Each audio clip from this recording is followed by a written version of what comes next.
Lui aussi vient de refaire la déco dans son muséum, mais je suis pas sûre qu'il ait accroché du jean au mur. Et ça pourrait être une bonne idée quand même pour Hélène, pour mettre ses ustensiles de cuisine. Et ça peut lui servir, tout à fait. On accueille notre chroniqueur expert, bien sûr, on vous fait plaisir.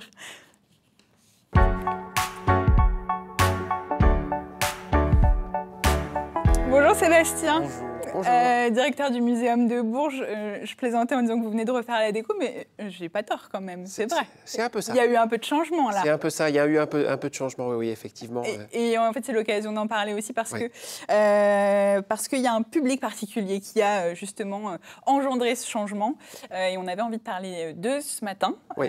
Pour le coup, cette semaine, très étonnamment, c'est en lien avec tout ce qu'on va raconter, c'est la semaine pour... la santé mentale. Ouais, c'est ça, une meilleure prise en compte de la santé mentale. Oui. Et en l'occurrence, ce sont des jeunes suivis en établissement psychiatrique qui sont venus participer à ce relooking de l'entrée du muséum. Voilà. Ouais. On va parler arbres, on va continuer ensuite. Voilà, on est sorti oui, c'est vrai que c'était une meilleure transition, Sabine, donc de parler d'arbres. On va sortir du bois et effectivement, oui, on a réalisé un projet depuis 1 an avec 4 jeunes adultes qui étaient suivis en unité au sein de l'hôpital George Sand, qui avaient un certain nombre de petits soucis, comme on peut tous en connaître en fait, dans notre vie. Hein. On n'est pas à l'abri de tout ça.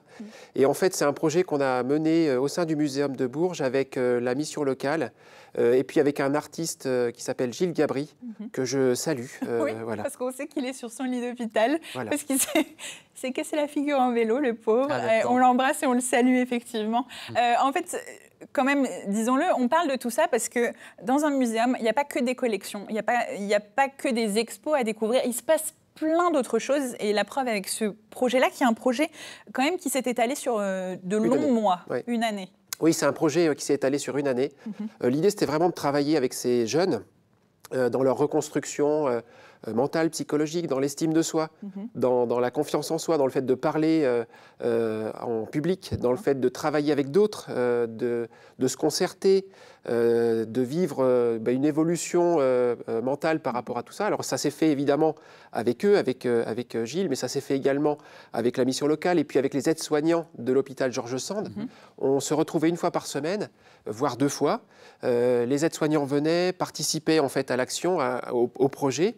Et l'idée de départ, c'était, en fait, il se trouve qu'au sein du Muséum de Bourges, on a un hall qui est très grand, qui fait 200 mètres carrés, qui est vide, enfin, ou pratiquement vide. Et du coup, il pouvait déstabiliser le visiteur individuel qui vient un jour, ouvre la porte et rentre dans ce lieu et a l'impression de passer dans un hall de gare un peu, qui peut dérouter. Et donc, il y a 1 an, on avait proposé donc à ces différents acteurs, ces différents partenaires, de travailler sur essayer de casser justement ce grand volume en créant un arbre. Et cet arbre a évolué au cours du temps, comme eux aussi ont évolué dans leur approche, dans leur sociabilité. Mais ils ont tout de suite compris votre démarche? Alors au départ, ils ont compris et en même temps, ils se sont interrogés en se disant mais pourquoi, enfin on n'est pas... Le truc, c'était on n'est pas légitime. On n'est pas légitime, on n'est pas légitime pour venir dans un musée qui est un lieu, soi-disant, plutôt pour d'autres types de publics que nous. De connaissances, voilà, de connaissances, un peu impressionnant aussi. Et finalement, on a construit ce projet ensemble, c'est-à-dire que les premières séances, donc, je vais les nommer, Quentin, Ulysse, Clémentine et Sarah, en fait, on commençait déjà par... on a échangé sur ce que c'était qu'un arbre pour nous tous, la vision qu'on en avait. Et c'est intéressant parce que finalement, on s'est rendu compte tous que quand on commençait à dessiner un arbre, finalement, on fait un arbre d'enfant, quoi. C'est-à-dire que c'est un tronc, il va y avoir des branches. Ces branches, elles sont toutes symétriques parce qu'on aime la symétrie, même s'il n'y a rien de symétrique dans la nature. Et puis, on va mettre des feuilles. Et une fois qu'on avait montré qu'on développait un arbre sous cet angle-là, en fait... on a évolué ils ont évolué dans leur représentation de l'arbre parce qu'ils se sont rendus compte que finalement, l'arbre, il y a la moitié de l'être de l'arbre qui est sous la terre. C'est-à-dire qu'il se passe autant de choses sous la terre que l'on ne voit pas. La vie secrète des arbres. Voilà, la vie secrète des arbres, les racines et tous les systèmes complexes qu'il va y avoir avec toute la biodiversité sous le sol. Et puis, au fur et à mesure, cet arbre, il a évolué. il a commencé à se tordre. Il a eu on l'a imaginé avec des blessures, des cicatrices, des blessures qui n'ont pas cicatrisé. Et puis finalement, il reprenait un peu ce qu'on vit tous dans notre vie, quoi.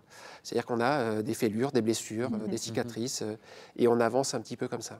Et finalement, il est en cours d'installation. Son installation est quasiment terminée là. Donc, c'est quand même, pour que vous compreniez, c'est des gros morceaux de carton qu'on a pliés et en fait, qu'ils ont travaillé sur un logiciel 3D. Oui, Héloïse l'a fait avec vous, apparemment. Non, j'ai eu l'occasion de venir assister à une séance, donc c'est pour ça que je connais le sujet. Et effectivement, ça y est, il est en train de prendre vie, cet arbre. Oui. Ouais. Alors, c'est un travail de longue haleine, c'est-à-dire qu'il y a eu, avant la phase création artistique en tant que telle, il y a eu toute une phase création numérique, puisque ces jeunes ont utilisé des logiciels qu'ils ne connaissaient pas, pour lesquels ils sont devenus experts et qui sont des logiciels qui sont labellisés dans le cadre professionnel par la mission locale.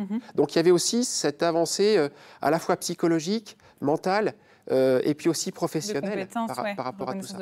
Et puis au bout de 4 mois à peu près de travail du point de vue numérique, à imaginer les angles, et puis cet arbre qui grimpait en 3D, ils ont utilisé un autre logiciel qui permettait en fait de traiter à plat sur les feuilles de carton, qui nous était fournie par une société qui est la CGP, qui nous permettait en fait de pouvoir commencer à construire cet arbre en volume et de lui donner naissance. Et aujourd'hui, il fait 3,50 m de haut. Et aujourd'hui, ils en pensent quoi, ces jeunes, quand ils le regardent, et cette place du village qui est née finalement au milieu du muséum?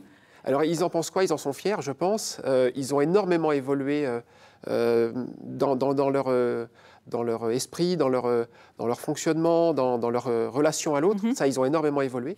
On en a certains qui ont trouvé du travail suite à ça, ce qui était juste inimaginable il y a un an quand on en parlait avec eux, avec les soignants de l'hôpital. Voilà, et c'est ça qui est intéressant, c'est que finalement, il a permis à chacun des acteurs de trouver une place, de s'associer aux autres et puis de construire quelque chose qui va être pérenne, puisqu'on va le laisser. C'est devenu la place, enfin ça va devenir la place du village au sein du muséum. Et donc je vous encourage à aller la voir, cette place du village, entre autres choses, parce qu'il y a de belles expos aussi. Merci beaucoup Sébastien d'être venu nous montrer qu'il se passe plein d'autres choses que de simples expositions dans un muséum. Et il se passe aussi plein de choses en coulisses, mais ça peut-être qu'on en reparlera à une autre occasion.